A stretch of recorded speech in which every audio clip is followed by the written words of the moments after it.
Yeah, good morning, colleagues. We'll be starting in the next few minutes.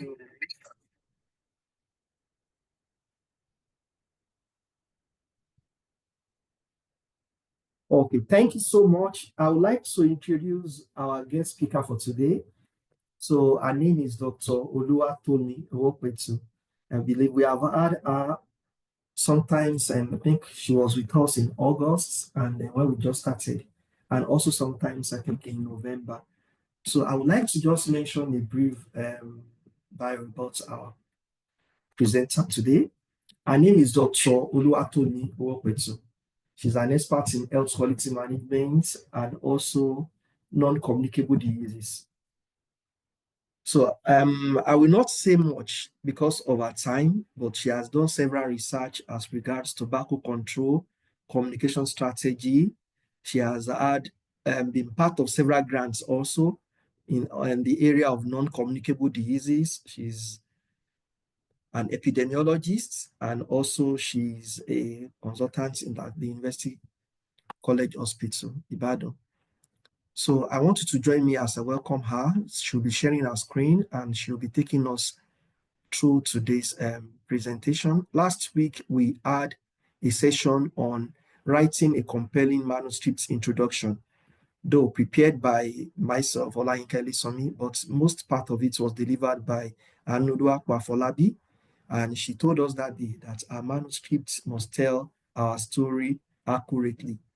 So before we start, while the presenter is trying to share our screen, I would like to inform you that the session we are listening to is actually organized by Plus-CircleCommunityHealth Advancement Organization. We have shared a brief about ourselves initially when we started, but I would like to just remind us that the Plus-CircleCommunityHealth Advancement Organization is a not-for-profit, non-government organization, and we are dedicated to advancing the health and well-being of communities in Nigeria and also around the world. We partner with health professionals, educational institutions, governmental and non-governmental organizations, and we strive to improve health outcomes and uplift the quality of life of the people that we serve. And just to also add, we promote the health of community members through school health projects, community health projects, and policy-driven decision and evidence-based research. So we've had several outreaches. We've had several in the southern part of Nigeria, the southwestern parts, in also at the FCT and in some other places. So today's session is just one of the things that we do. We encourage people to participate in research, and we also teach, we guide, we train. And we have had several sessions as mentioned earlier. So because of our time, I would like us to just go straight to today's presentation, which is talking about writing the method section of a manuscript. And I would like to inform us that at the end of the presentation, the recorded version will be made available on our YouTube channel. So you can still go back and take a look at it once again. So let me just hand over to Dr. Oluwatomi Owopetu. So if you have questions, you can put it on the chat box as we continue. And the opportunity will be there for you to ask questions at the end of the day. So thank you once again for joining us. Dr. Oluwatomi Owopetu, over to you, please.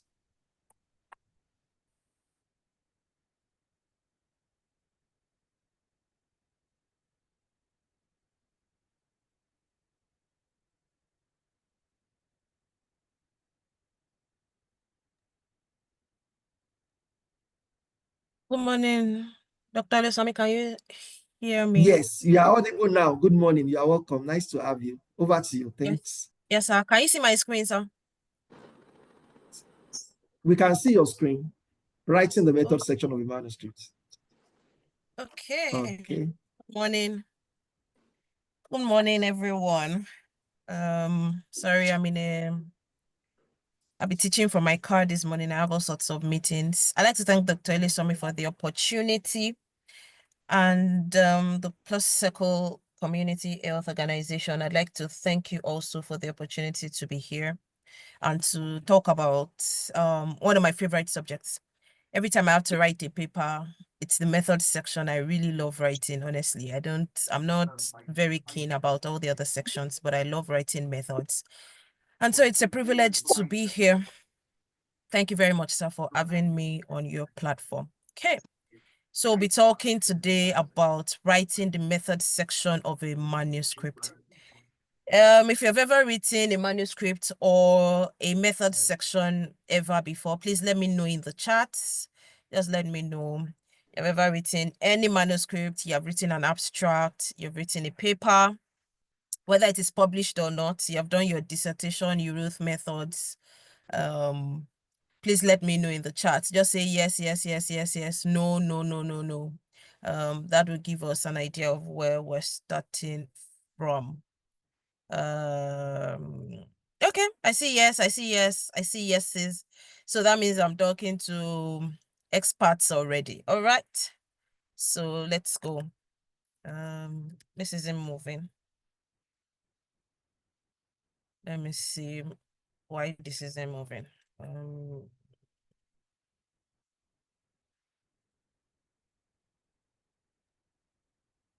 You can stop sharing and reshare. Yes, I want to restart it. Yes, Okay, absolutely. Okay. So the method section is a section that is critical to the paper or abstract that we're writing or article that we're writing. And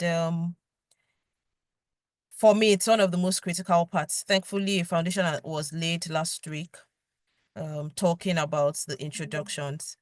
And then today, I'm trying to reshare it one more time.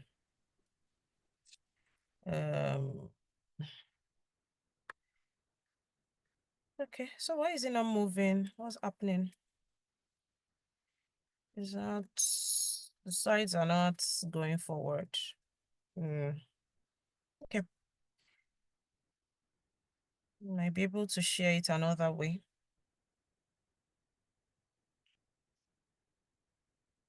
Just be able to. Okay. All right. So let's try again.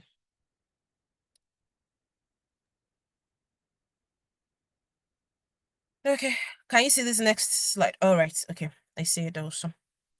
So the method section is a very critical section that describes to us how the paper, how the project, study, the proposal that we're writing, the work that we're doing, whatever it is that we're writing about, it tells us the scientific pathway through which that study was done or will be carried out.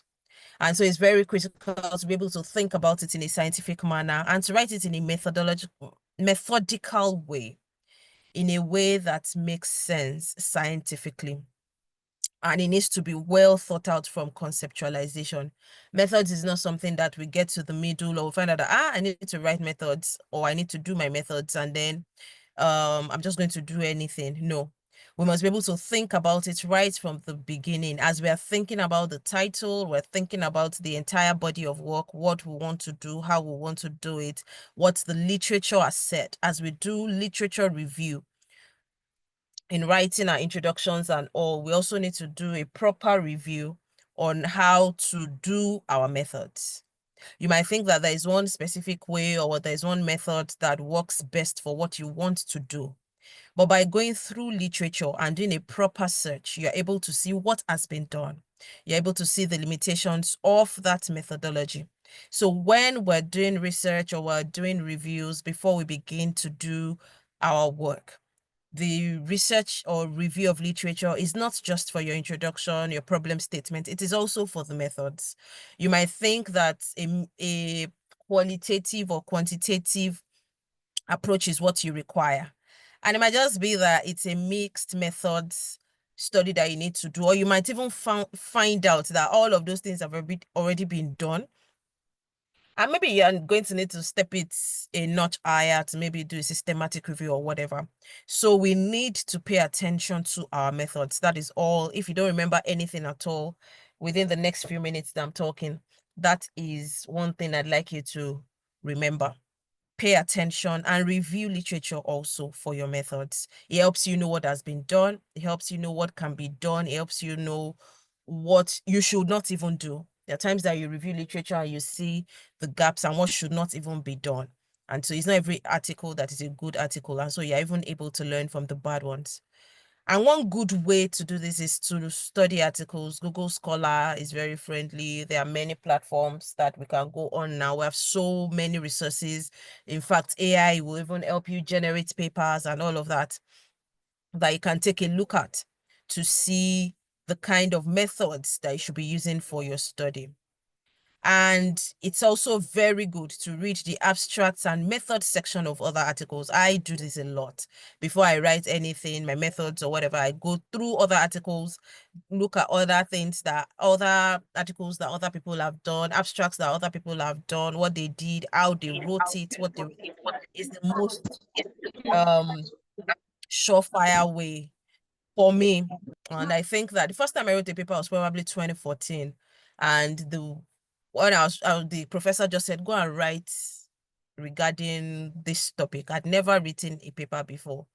And I was a medical officer. And all I did was just go and get journals that had scientific articles in it. I started to read the abstract, started to read. And it was from there that I saw that this is how they craft the words. This is how they write when they're talking about qualitative studies. This is how they write when they talk about studies that use quantitative designs. This is how they write when it's a narrative review. And it was from there that, so if there's any beginner among us, that is the basic way to do it. Go to Google Scholar, find articles, find literature, and see how those things are written. By the time you read 10, 20, 40, your mind expands. You're able to, you even know the language. By the time you are writing, you will know how those things have a particular way that they sound. They have a particular way that they are written. That by the time you have read 50, you yourself, as you are writing, it will just be coming to you, and it will look like the things that you've read. So review what has been done already and then customize it for yourself. I think that's basically what this slide is saying. So this slide isn't going to move. I'm going to stop share and exit and then try it again. Okay.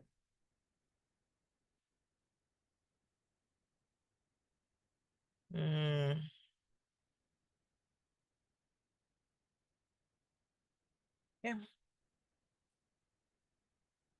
Sorry for the break in transmission. The slides have decided that they don't want to move today. Okay.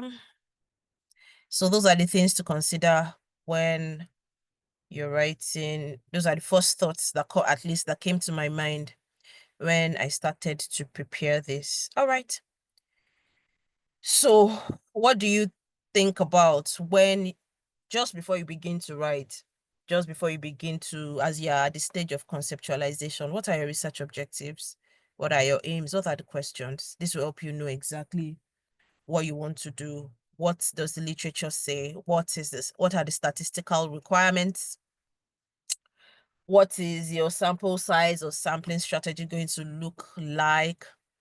Those are things that you properly need to have sorted out before you now even begin to write. And then what are the constraints? What are the resource constraints that you have? What are the constraints in your environment? What are the constraints regarding time? Whether you are doing a dissertation within a postgraduate or undergraduate program, or you're writing articles as an expert or an early career person, what these questions need to be very clear, and the answers to them also need to be clear in your mind. You might start out not being very sure what the answers are, but it's a good thing to consider before you start. Before you begin to write your methods, like I said, so you need to generate an outline. What kind of study is it? What's the research design? What's your sampling like? What are your tools that you're going to be using? What is the data collection procedure? What are the data analysis methods? And also, many times we write ethical considerations because ethics has a huge role to play regarding how your respondents are sampled, regarding informed consent, regarding many of those things. So depending on what you're writing, on many occasions, you may also need to think carefully about the ethical considerations that are required for what you're doing. If you're going to be collecting blood samples, what do you require? If you're going to be using secondary data, what will be needed? If it's going to be a mixed method study, what is required? If you're going to be doing your study among vulnerable populations, what exactly is required? Would you need assent forms? What those kinds of things are the groundwork and the deep thinking that you need to do before you begin to write, so that along the way you don't get stuck. It's not that you have all the answers from the beginning or off the bat, but as you begin to think about these things, you know what to think about, you know what to look for, you know what to read for, you know the correct questions to ask yourself and to ask as you review literature, so that it helps you. Writing your methods. So you think about your research design and you look at your research question and the data that you require. And then what will your research method be? Many times, some of these methods, some people say methods, some people say methodology. Some use them interchangeably. Some schools of thought believe that methods are just the things that you did to get your study, while the methodology and the principles that undergirded everything that you did in that method section. While some other schools of thought believe that they can just be used interchangeably. But at the end of the day, where we say methods or methodology, everybody has a good idea of what we are saying. What are the scientific pathways that lead you to your end result? What are the scientific protocols that you follow to get to your end result regarding your research or your study? And so why are you selecting this methodology? If you're doing mixed methods, why are you doing it? If you're doing a narrative review, why are you doing it? If you're doing a comparative study between two primary healthcare centers, why are you doing it? If you're doing something, that's why they always ask the "and so what" question many times when we're writing, that okay, this study has been done in Abuja and I want to do it again in Oyo State. Why? So that we just don't keep replicating things that do not add anything to the body of knowledge. So why am I doing it this way? Why am I using these methods? Why am I using this particular research instruments? So many times we have different methods of collecting the data that we're going to use for our studies. So is it an interview? Is it a survey? Is it a validated tool already? Or are you even validating a tool? Why exactly are you using, if it's a validated tool, has it been validated in your environment? What are the references for this? So many times, if you're writing the method section for an abstract, usually you may not need to reference anything. But by the time you're writing it for a proper scientific article and it's been broken down and written in more detail, you might need to provide references for maybe where a tool has been validated, where it has been used before, the tool that you're using, if it's available online, and all of that, and if it's an entirely new tool.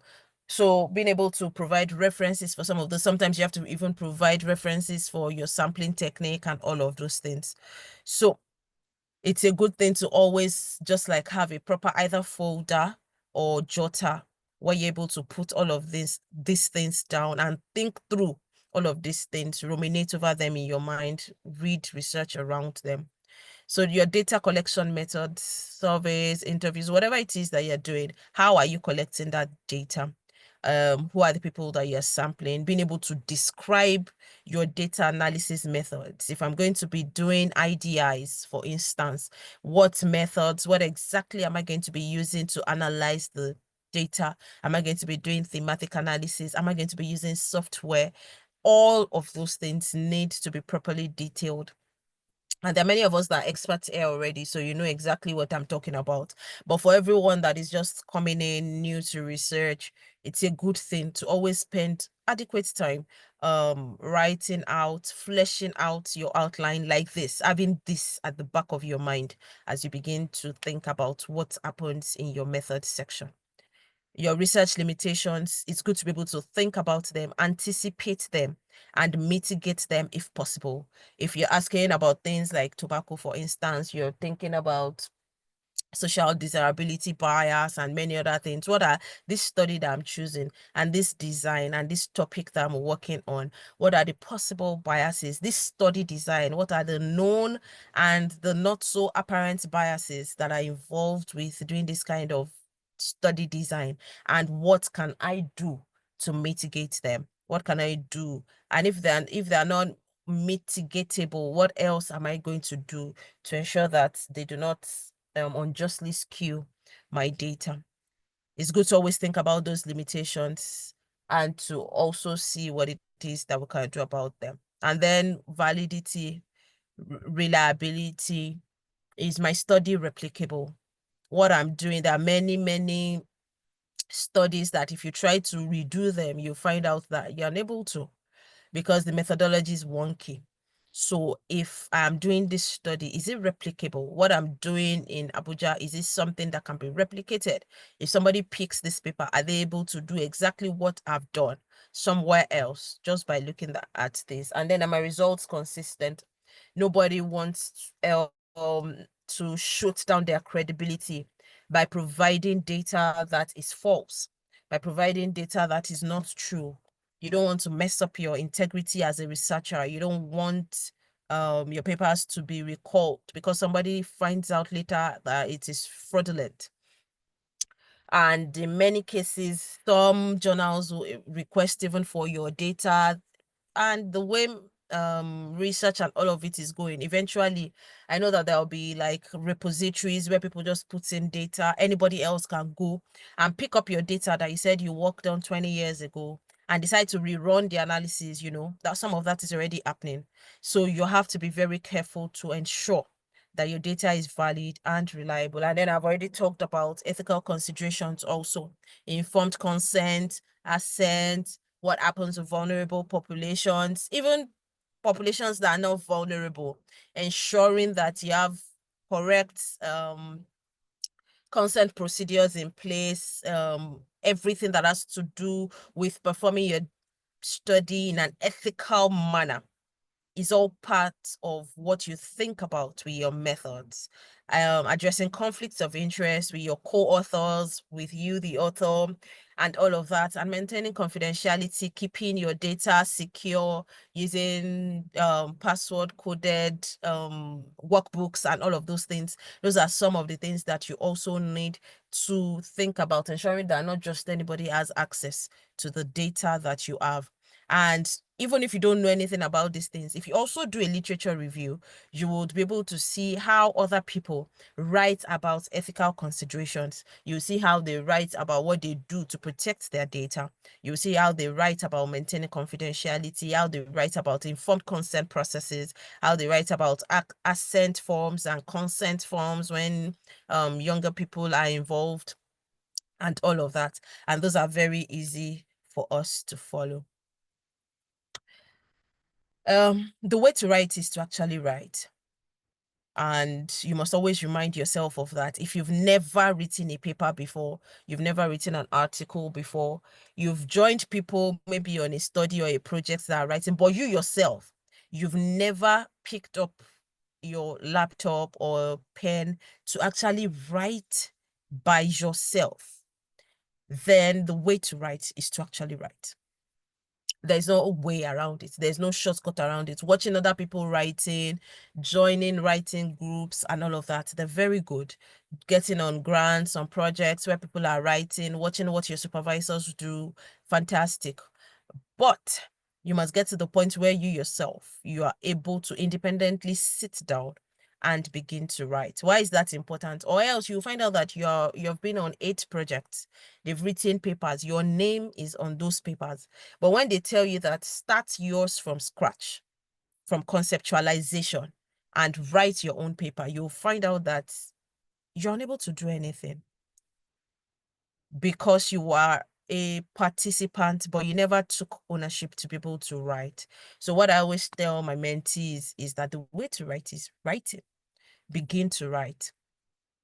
Think about a topic. Give yourself a topic, generate a topic with AI. Tell AI to generate 10 titles for you, anything like go through literature, see what people have done, look at the limitations, look at the gaps, and then think about what else. Even if you put it inside even Chat GPT or Claude, they'll give you like multiple topics. Give me 10 topics that I can write regarding whatever. Tobacco control among women in Nigeria. You will see many things that will come up that maybe you yourself did not even think about, or put together topics from different articles, put them together like 15, enter it into any of those AI things and ask that, okay, generate topics for me. You will see how many, even going through literature without even doing AI, you'll see many topics that you're able to write, another angle, another slant, something else that you're able to do, and then use that as a practice for yourself. So generate an outline. Methods are usually structured. One is not an abstract. One is for a full paper. They're usually structured. So it has some structure to it. You'll see the sections, and the sections vary depending on the journal, the specifications of the journal, the notes to authors, or depending on the dissertation requirements, the call for proposal. It depends on what you are doing, and the body you will be submitting it to, or the body that is calling for it. That is what usually would inform your method section. So we'll always generate an outline and then develop each section, then write. Then as you begin to write, it becomes clearer. As you begin to read, it becomes much more clearer. And then you're able to use better words. You're able to get out of using passive voice to active voice.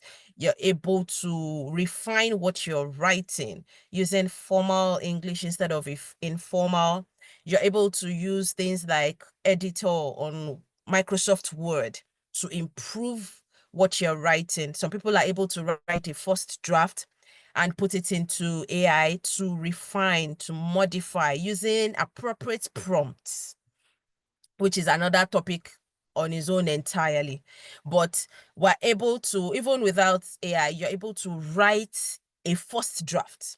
Very important. Write a first draft using the things that you have learned, the things that you have read, and continue to refine the words. Continue to look at your lexicon, your grammatical correction, your typographical errors. As you begin to think and tweak it, it becomes better. As you begin to use the background of what you have read in your literature review, that's why you are writing anything, 10 to 15 papers you must read, 20 sometimes you must read, so that you have a rich database in your mind from which you're drawing to write. If you don't read articles regularly, consistently, you will not have the vocabulary. The way we speak is different from the way we write. So if you don't make it an habit to read regularly, consistently, and now to begin to write, you will not have the writing vocabulary to write what you're supposed to write. And then verify your text, check for plagiarism. There are a lot of plagiarism checkers and all of that you can use beyond checking for the errors. I looked at these two papers. So just entering into Google Scholar, I looked at these two articles that I screen grabbed. I know they talk about the first. I looked at the study, the method section for the two. There was a study that it looked like a narrative, a descriptive cross-sectional study that was conducted in peri-urban medical officer of health areas in Sri Lanka. And you can see them talking about the sample size. You can see them referencing some sections, some subsections of that sampling and sample size. You can see them talk about inclusion and exclusion criteria. You can see them talking about data collection. So there are many things that you may forget, like for instance, inclusion and exclusion criteria.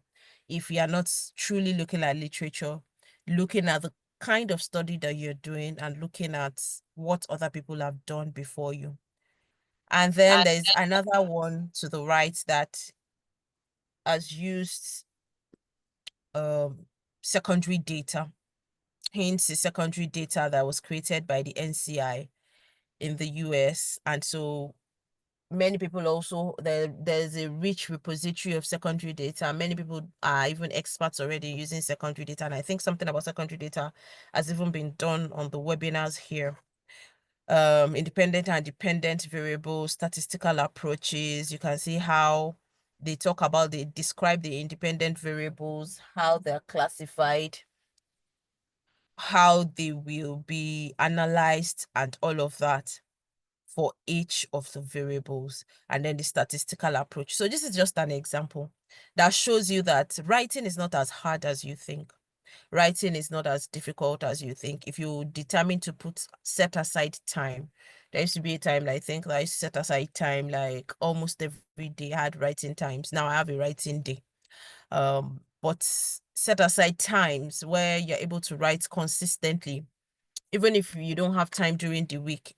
Mine, as when I used to be in residency, was Saturdays, and I had those hours where I was doing nothing else except just doing literature reviews and reading and writing. So if you decide that you're a researcher, you want to dabble into research, then you must have time to sit down in a consistent manner, or else you'll find out that 3 months have passed, 8 months have passed, and you still have not been able to do anything. So there's nothing new on that even regarding writing methods.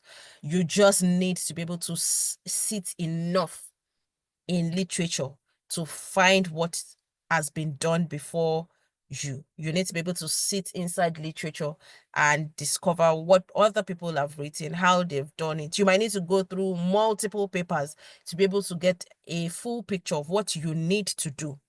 But there's almost nothing that you're doing that somebody has not, it might not be in your field, but somebody must have done what you want to do in some kind of way, maybe not the totality of it. And so it's always a good idea to go through literature. I think that I didn't want to, okay, I missed this slide. When you're writing your methods, because it is a scientific process and it's not just narration or storytelling, it means that there's something to measure what you're doing against. It means that there are standards to measure what you're writing against. And so if you're a newbie, somebody that is just starting out, early career and all of that, then it's also good to find out the checklist for the kind of article that you're writing. It's something that I always try to use. So when I'm done and I feel that I'm ready to maybe submit to a journal or submit for a program or process or whatever, or a grant, it's always a good idea to run your method section by the checklist that is appropriate for it. So if it's an observational study, just Google a strobe checklist. If you don't know the checklist, just Google what is the correct checklist for this. It will bring, for an observational study, for a diagnostic study, it will bring it out for you. A lot of them are freely available online. And all you need to do is just be able to score your method section that you've written against the things that are being looked at using that checklist. So the checklist has, for strobe, for instance, it has a checklist of what is expected, the minimum standards regarding writing, introduction, methods, discussion, everything for an observational study. So when you get to the method section, you'll see the questions that are there, and then you use it to mark yourself or score yourself regarding how well you have written what you have written. It might just shock you to see that, you wrote a sampling technique, but you didn't even write what your sampling strategy was, or you wrote your sample size. You totally forgot to include your inclusion and exclusion criteria, and things like that. So because sometimes when you are so into a paper or into an article, you are so inside it that you cannot even see the flaws anymore.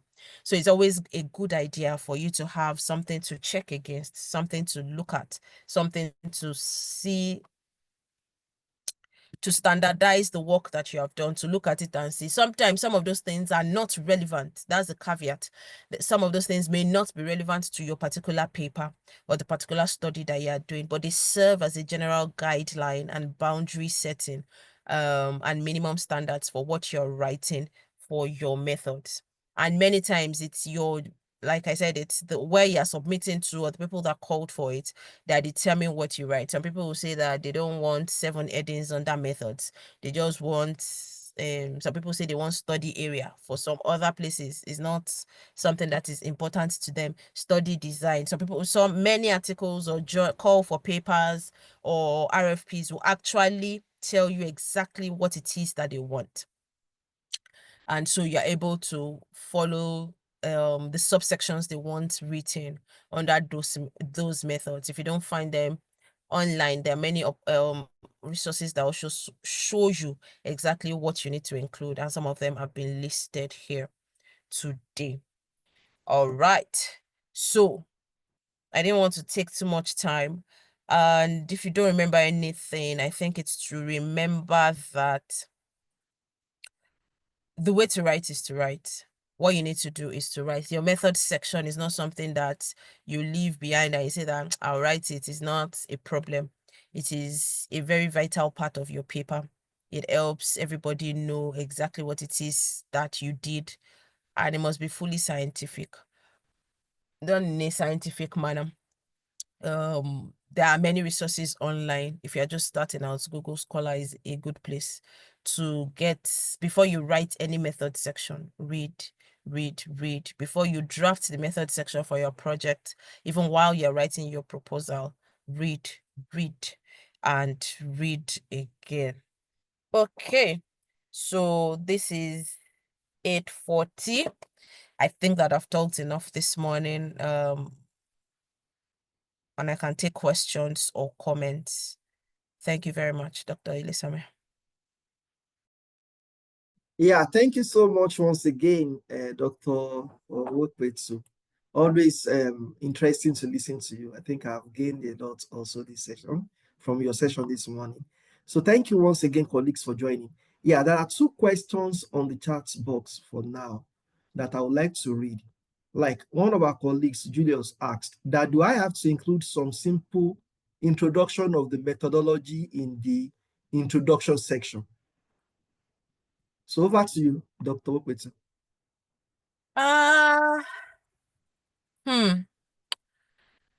So I wanted to say it depends, but I think that you should reserve I think that it can be done 2 ways, actually. I think sometimes some people don't put any intro to the method section at all in their introduction. All they do is introduce what is to be done, provide the rationale for it, and wrap it up by saying that this study aims to do this and this and this. That is one style. I found a few places where they actually maybe mentioned, maybe in 2 sentences or 1 sentence, that this study used the mixed methods or use mixed methods design to look at the aims or look at the use of tobacco among the blah blah blah blah blah blah blah. And so I think it fully depends. It's not something I do, but it's something I've read and it's something I've seen people do. So I think that it fully depends on you. If you feel like Dr. Lisami might have a more robust answer. If I feel that your method section, your introduction section should just focus on introducing what you're doing, and then your method section can do all of the things that you want to do, that describe what you want to do honestly. So I think you should just leave your methods to your method section. But if it's 1 line or 2 lines and you feel that it's appropriate to put somewhere towards the end of your introduction, telling them that you're going to be using this design to look at what you are doing, then it might work. Dr. Lisami, what do you think? Yeah, I perfectly agree with you, Dr. Owopetu. But I would like to also add the fact that if the justification for your paper is based on the methods, for instance, if you are conducting a particular study, maybe the benefits of vitamin C among under 5 children, kind of, I just thought about something. So maybe benefit of vitamin C. And that study was previously done as a cross-sectional study. Now you want to carry out or you have just carried out a longitudinal study to explore the same research question. Then You may want to justify your study that, oh, previous studies have looked at the benefits of vitamin C in a cross-sectional way, but this study is now exploring the benefits by following up a group of under 5 children for a period of kind of, in a way, you have mentioned parts of your methods, but it's not as if you are repeating the methods of the study. You are using it to justify your study. So in such a case, I will say that you may want to mention it briefly. However, introduction should strictly be introduction. Methods should be methods. Results should be results. Discussion, no much repetition of other parts too. Conclusion, that's why you have all those sections itemized. So it's always good to stick to what the section is requesting from you. So I perfectly agree with Dr. Owopetu on that, except you want to use the methods you are using to justify the study that you have done. So thank you. There is another question on maybe I will just paraphrase it. It's a long question. I think what the person is asking is that having done a study and you now noticed some limitations, that is it advisable to write the paper again and add the limitations that you have found out? Well, I think this is actually not really about method section alone, but it's generally talking about you have done a study and you now notice some limitations at the end of the study. That is it advisable to mention those limitations in your study? So let me give it back to our facilitator, Dr. Owopetu. Over to you, please. Okay, so you have written, so just to be clear, you have written a paper, you notice limitations that you didn't write before. And then it's asking that is it advisable to write the paper again and add the limitations you found out? Well, maybe the person is asking that, do I need to go and do the study all over again? Maybe the question is not so clear to me. Yes, that's what, so is it advisable to write the paper again? If it's something that you have published already, no. Because I'm not sure that you can actually publish just because of limitations, that you can actually rewrite and then republish somewhere else. I doubt it, except maybe what you might do might be to write some of those, do they call them, like maybe something supplementary, where you can now write a review about the additional lessons you learned about it. So that won't even be like a full paper. But I don't think that noticing some limitations and then deciding to write everything all over again, even the people that write from Ivy Leagues and all of that, if you read some of their papers, it's not everything that is there. That's a human limitation. Sometimes you have blind spots and you can't, because I don't believe that because of that you should do the study all over again or try to rewrite that paper all over, especially if it is published already. If it is not published, then yes. If it's something that you found out before, then I think that you're able to like add that to whatever it is before you publish it. But if it is something that is published already, then I think you might just leave it alone. Maybe if you do another study that is related to it, you might reference it. Or if you have a journal or if the same journal will now take maybe like a supplement or something small that's just, yes, then you might be able to put it there. But in the grand scheme of things, I don't think everybody will just know that, okay, if anybody reads it, many people might not even pick it up. It's because you are the one that wrote it. So I think that you should just probably let it be, if it's not something that has been fully published yet. If it is something that you're still working on, then of course you can totally write it, because you cannot publish something twice. It's against the ethics of, you cannot publish an article twice. It's against the ethics of publishing and writing. So that would be my answer. I'm not sure what Dr. Oluwatomi thinks. No, I agree with you too. I think I don't really have much to add to that. You have really done justice to it. So I also disagree with people writing the whole paper. If you want to write the best paper, by the time you finish writing, you notice that, oh, you should have collected the data over a period of 3 months and you did yours over just 1 month. Then you want to go back to the field and collect additional 2 months. By the time you finish collecting that and someone now told you that, oh, You should have done it another way. You should have chosen a control from another group and so on. You will never finish writing. So I agree with you. Let it be. Then once you work on that, people can point out the limitations in what you have done. Other researchers can build on it. So we keep building, we keep improving on whatever we have done. But if nobody there to start or to write something to get it out, there won't be need for additional knowledge because nothing in place at all. So let's do whatever we can do and let's get it out. And the most important part, or one of the important things that we should note about methods, is that you want to write it in a way that other researchers can replicate what you have done. It's like, oh, I cut the orange, each of them, I cut it into 3 pieces. And you describe how the cutting was done, whether it was longitudinal, transverse, you describe things so that someone else can repeat exactly what you have done.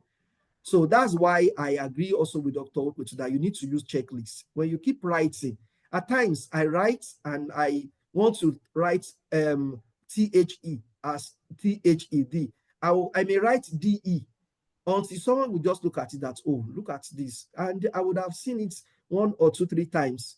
So it's always good to allow others to look at what you have done. Or if you don't have anybody around who could do that, use standard checklist to improve what you have done. So I would like to allow Samuel Akpan. You can unmute yourself, please, and ask your question. Over to you, Samuel. Okay, just before that, he says that he's not the one that wrote the paper, but he found limitations by reading other papers and he wants to work on that research topic. So yeah, sometimes that's the way people get ideas for their research. They look at the limitations of other papers. And if it's justifiable enough for you to do something about it, then absolutely. Then you can go for it. Thank you. Okay, Mr. Yeah, thank you. Thank you for that addition. Thank you. So Samuel, over to you, please. We can't hear you yet. I hope you are muted. Or is it only from my end? Can you hear me now? Yes, but your voice is faint. It's like your volume is very low. Maybe you are far from the mic of your device. Try it again. Let's listen. You are still not audible.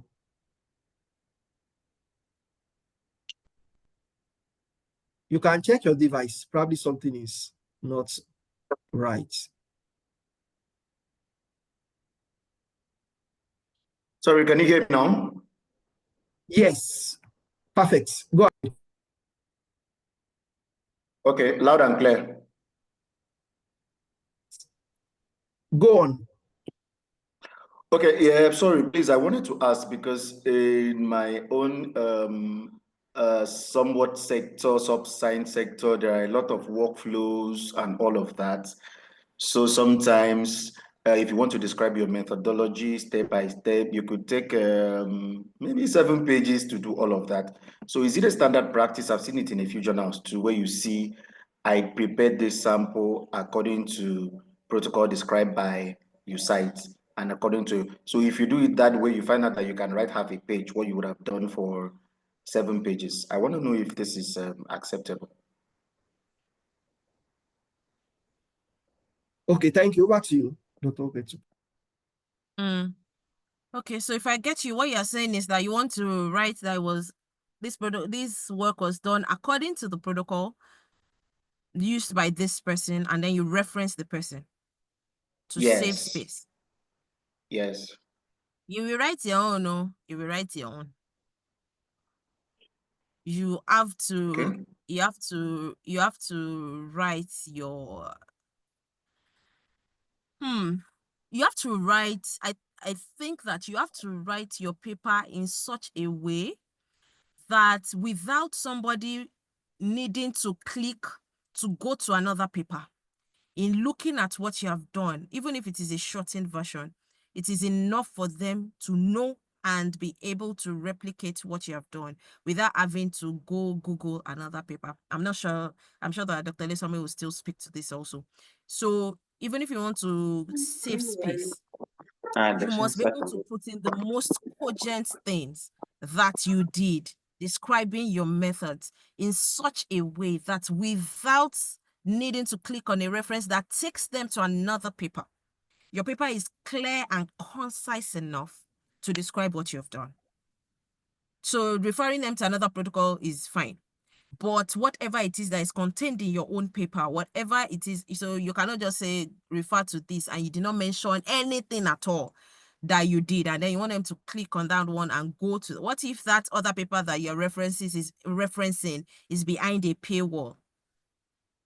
What if the person that is reading your paper is not even interested in going to the referenced article and they just want to read yours and use yours as a template? So you must be able to think about that. So even if it is a shortened version, my immediate answer is that your own paper must be clear enough to the point of replicability. No matter how short it is, it must be clear enough to the point of replicability without needing to click on another document. Dr. Oluwatomi. Yeah, thank you. I think you are right. You need to write your methods. Another thing you can also do when you are confused, whether you should write more, reduce what you have written, or thereabouts, you can look at the journal that you intend to publish your work. Yeah, if you intend to publish your work in a particular journal, look at the journal and try to look at how other researchers have done it. I agree with you that sometimes when you do some laboratory studies, you took some chemicals, you tested some things, you add some reactions, you want to state it, maybe the kind of test tube that you used and the like. But if others have documented some parts that is not really like you are not like running away from your own responsibilities, then that can be mentioned, but you still need to document what you have done. Just like I said earlier, that one of the important reasons why you write your method is for someone else to see it and be able to replicate what you have written.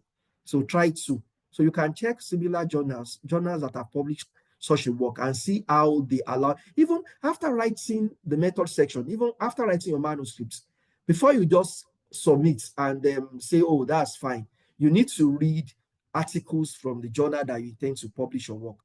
Until you read at least one or two, don't just submit your work and think that all is well. You will just waste the time of the editor by reading your work and telling you that you have not formatted it well, it's not properly done. You should go back and reformat and resubmit, kind of. So thank you so much. I think that's a very good question. Let me see if there are others. Okay. That is okay. One of our colleagues, Daniel, has a question. Please, you can unmute yourself and ask. Over to you, Daniel. Okay, thank you so much. Please, it's not too much of a question, but it was on the issue you just touched on. Whilst you were making the submission, what just came to my mind was if my colleague said maybe I'm not going to elaborate on the procedure I use, but I'm just going to refer a paper. Then my question is, if I'm reading your paper and I want to use what you refer to, then how am I going to reference my paper now? Am I going to reference yours or the one you referred me to? So maybe that can also guide us to why I'm agreeing with you that you might have to write your own, not just references. I don't know. That is just what came to my mind. Yes, thank you. Excellent. I agree with Yeah. you also. Now, I think that question is also leading us into referencing. Like most times you read some papers and you see that you notice that they have referenced another paper. Now, how do you write your reference? Even though today we are not talking about referencing, but I think it's a good thing. The facilitator can also give us some guidance on that. Please, over to you.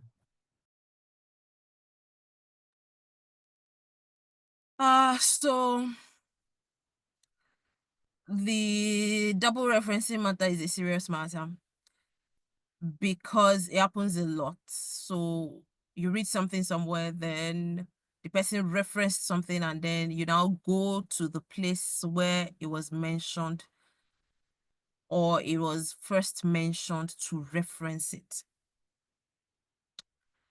I know that there are a couple of thoughts about that. Some people would if something is, for instance, written in my paper and is referenced as number 27, that means I got it from somewhere else entirely. For some people, they will reference my paper. Some other people will decide to go to the original reference and reference that article itself. And I've heard people teach this one, the first one that I said, referencing the paper where you originally saw it is correct. I've heard other people say that going to the original research paper where it was originally referenced is what to do. Sometimes the original paper is so outdated, maybe a 1995 paper or 1907 paper or a 1988 paper. So what I've learned to do over time is, if it's something very, very old, I reference the more recent paper. If it's a reference that is already over 10 years old or whatever, if the original reference, the paper where it was initially gotten from is so old, then I reference the paper where I got it from. I know some people totally disagree with that and they'll just reference that original paper still. So I'm not sure what school of thought anybody else belongs to. Dr. Oluwatomi, I'm not sure what your own school of thought is, but that's what I usually do. I reference the paper where I got it from. If I go to the original paper and I see it's an outdated paper, then I reference the paper where it was mentioned. That's what I would usually do. Sometimes some people even go as far as referencing both. They'll just do 27,31, reference the original paper and then reference the paper where it was referenced. So some people also do that style. So they just put the two references, the original paper and the paper that referenced it. They put it in their own article. Dr. Oluwatomi. Yeah, thank you. I think you have also done justice to that. Yeah, but I prefer going back to the original reference. One. Yes. Now, another thing is, if the new author had already made some modification to that original reference, yeah, Right. then you will maybe find referencing the new author and then putting that. Then maybe some along the paper, you may still need to reference the original if you are working on something and the authors who have written something about it, you need to talk about them. There are some topics that you are writing. If you are writing something on economics in Nigeria and you have not cited at least about 3 people that I know very well that have read their papers, I'll be wondering where you got your references from and whose work have you read, kind of.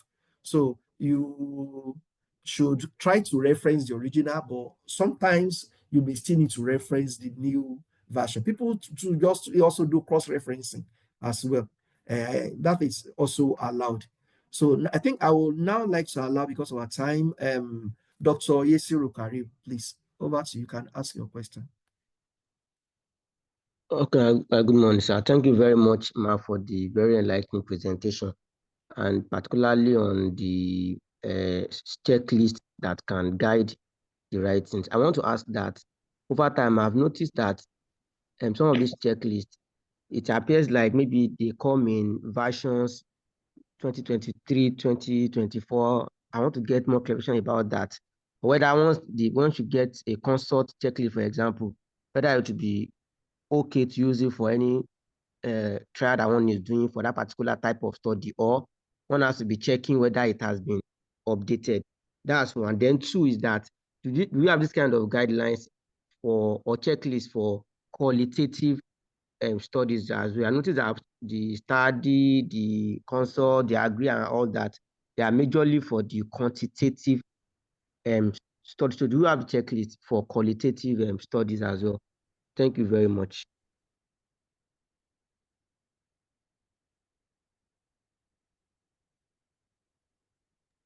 So yes, I think, thank you for your questions. Yes, sir. So I think that thank you for the questions. So I think that it is good practice for you to be able to check if there is an updated version of what you want to use. If there's an updated version of the tool that you want to use or the checklist that you want to use, I think it won't take you 10 minutes to be able to check to see if there's anything like that and then use it. But always bear in mind that sometimes it's not every item in that checklist that may directly be related to your study. So always just bear that in mind. But yes, it's good practice to check if there's something that has been updated. There is the consolidated criteria for reporting qualitative research, correct?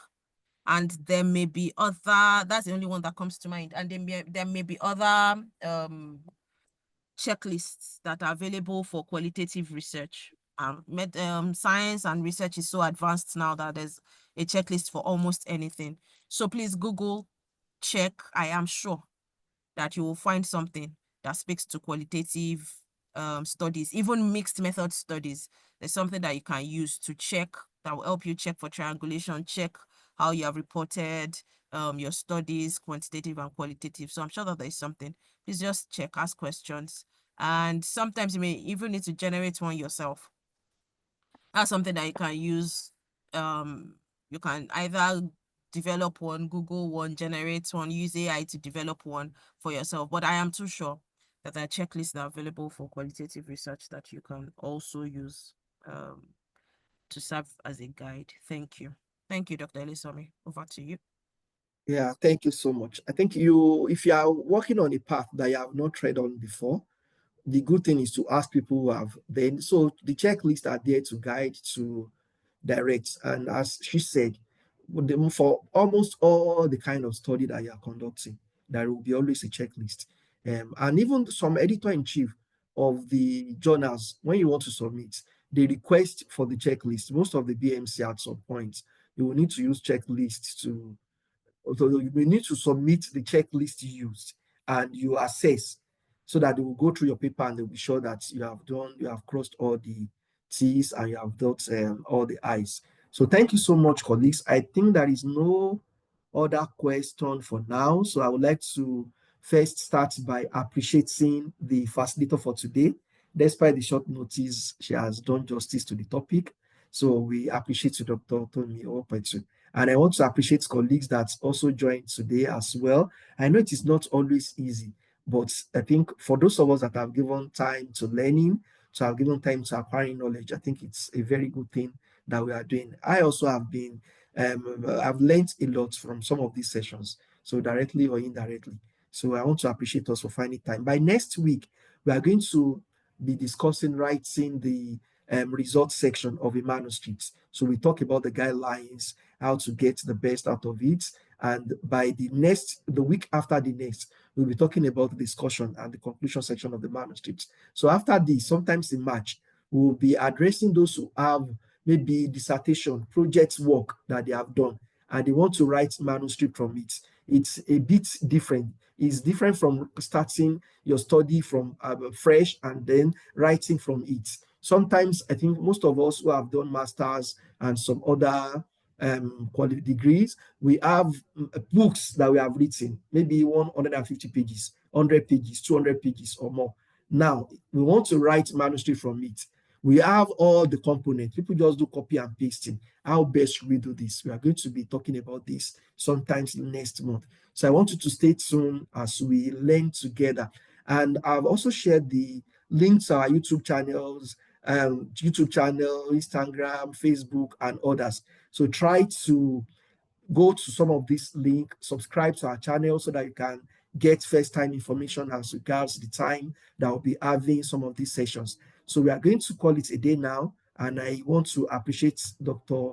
Owopetu once again, and I appreciate colleagues that have joined. Someone is requesting for the links. I shared it earlier on the chat box. Let me quickly share it before we stop the session for today. We have Instagram page, LinkedIn, Facebook, Twitter, X, then YouTube, and you can also reach us through the WhatsApp. We have a WhatsApp number.